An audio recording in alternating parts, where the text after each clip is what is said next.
momentos que seguiram foram muito difíceis. Você vê sua esposa sofrendo com uma cesariana, tendo o puerpério, o leite, o seio cheio de leite e não podendo amamentar, é realmente muito difícil.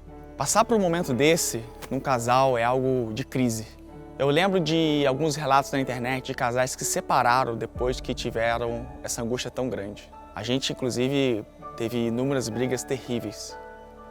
Mas ali a gente resolveu se unir realmente para todo sempre.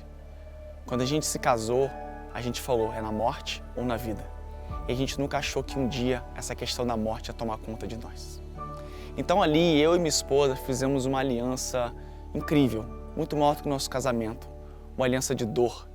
Eu entendi e comecei a compreender uma das coisas que Deus estava começando a me falar, de que nos momentos mais difíceis da nossa vida, as alianças mais perfeitas, inquebráveis e puras são feitas. Naquele momento eu casei de novo com a minha esposa e nós tínhamos uma grande missão.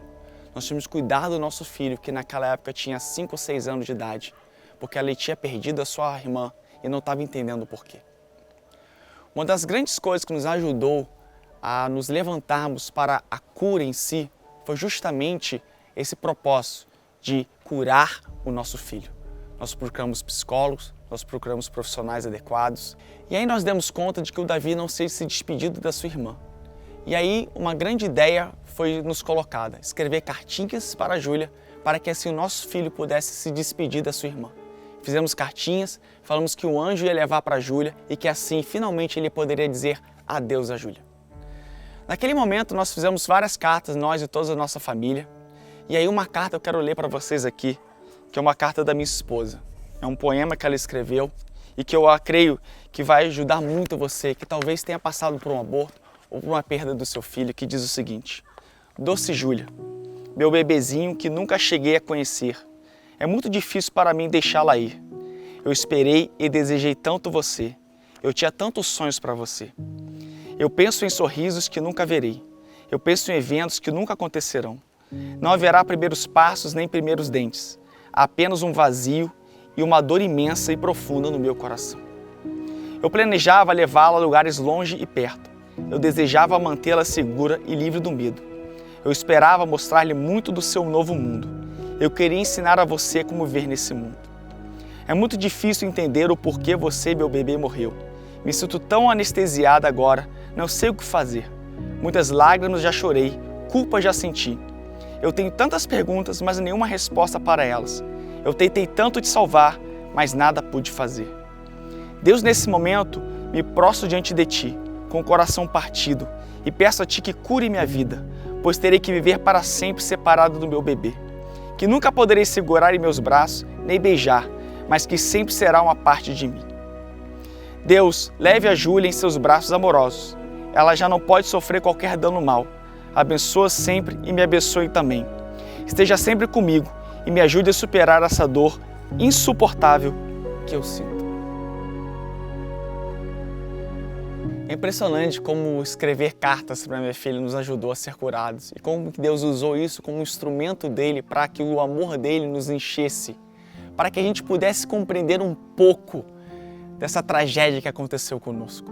Então nós pegamos as cinzas da Júlia e jogamos ao mar e novamente eu também senti ali a presença de Deus, marcando aquele lugar ali onde eu cresci no Leme, ali no Rio de Janeiro. E é um lugar que eu sempre surfei, peguei onda e que ali a cada momento que eu vou hoje se torna muito especial para mim. Parece que Deus ele começa a fazer com que sentidos que antes a gente não tinha comecem a ser aguçados. E a gente começa a ter uma percepção de coisas que a gente não imaginava e às vezes não se importava. Talvez Deus use mesmo a perda para nos sensibilizar de um mundo que às vezes é muito mais bonito do que nós pensamos, mas que quando a gente perde, realmente a gente tem noção do como é duro viver sem tudo isso. Depois de um tempo eu tive que trabalhar, eu tive que voltar à clínica para voltar às minhas consultas e começar a atender as minhas pacientes. E aí eu lembro muito bem que a primeira paciente que eu atendi depois da Júlia foi uma paciente de primeira vez. E ela chegou lá contando exatamente a história da perda de um filho com 32 para 34 semanas. Naquele momento eu não acreditei, eu falei assim, não Deus, não é possível que você está fazendo isso comigo. Eu acabei de perder minha filha e você traz aqui uma pessoa logo para eu tratar dela. Eu não contive minhas lágrimas, eu comecei a chorar. Aquela paciente não entendeu nada e ficou assim, uau, esse médico realmente se importa com a gente. Mas eu falei da minha história para ela e acabou que nós dois choramos juntos. Naquele momento, Deus me falou algo que eu nunca vou esquecer na minha vida. Ele disse o seguinte, eu não permiti que essa pessoa viesse aqui a primeira vez à toa. Eu quero que você entenda o seguinte agora, Rodolfo, eu tenho um chamado especial para a tua vida.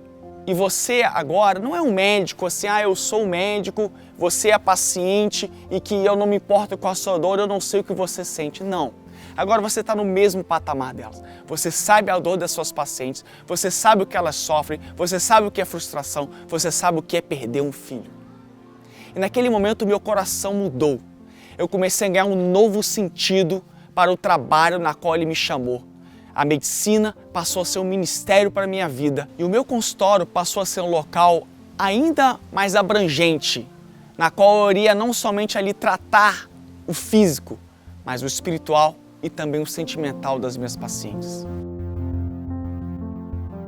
Passar por um momento como esse é muito difícil. É muito difícil de entender sentimentos que vêm à sua mente, ao seu coração, que são incontroláveis. Mas ao mesmo tempo, Deus enche você com um amor que você nunca imaginou na sua vida.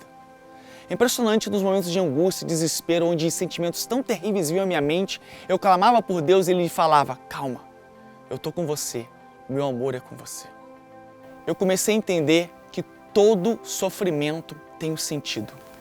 Deus não faz a gente sofrer à toa. Deus tem um propósito para cada um de nós.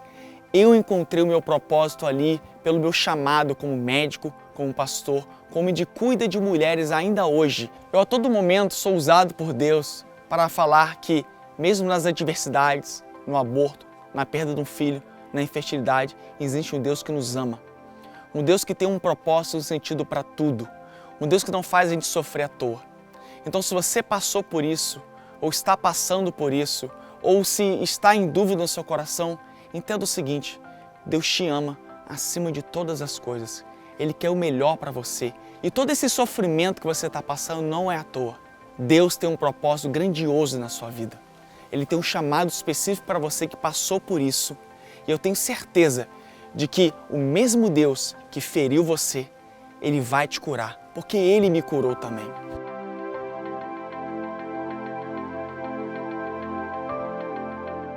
Não foi fácil tentar engravidar de novo, mas Deus me deu visões, Deus me encheu com o seu amor, Deus usou várias pessoas na minha vida, até que eu e minha esposa tomamos coragem de engravidar novamente.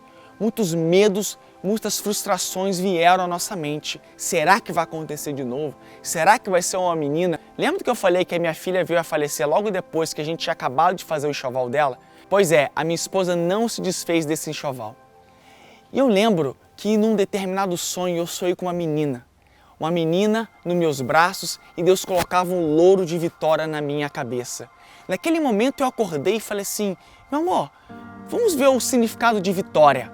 E de repente veio Laura, louro de vitória. Naquele momento, depois daquele sonho, eu percebi que Deus estava falando comigo e de que Ele ia me dar outra filha para que eu não tenha medo e que continuasse na caminhada.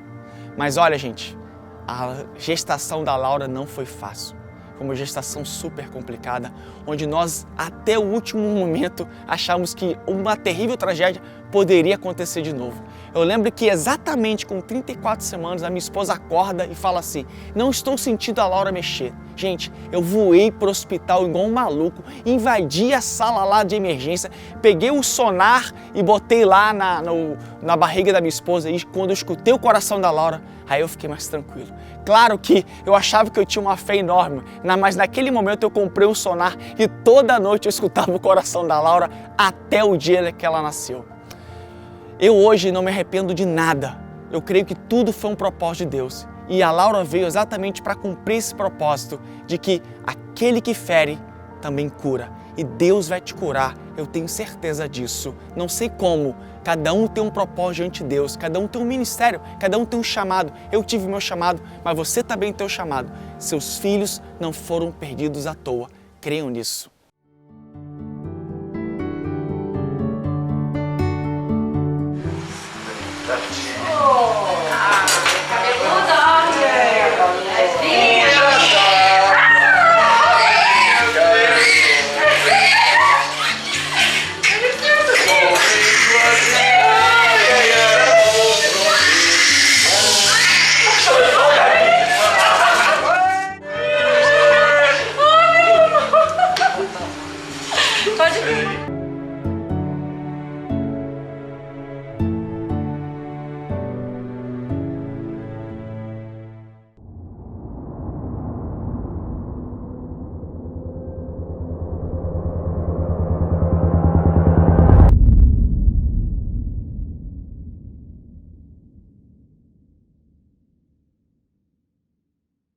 Na hora de ter filhos, Isaac descobre que Rebeca era infértil.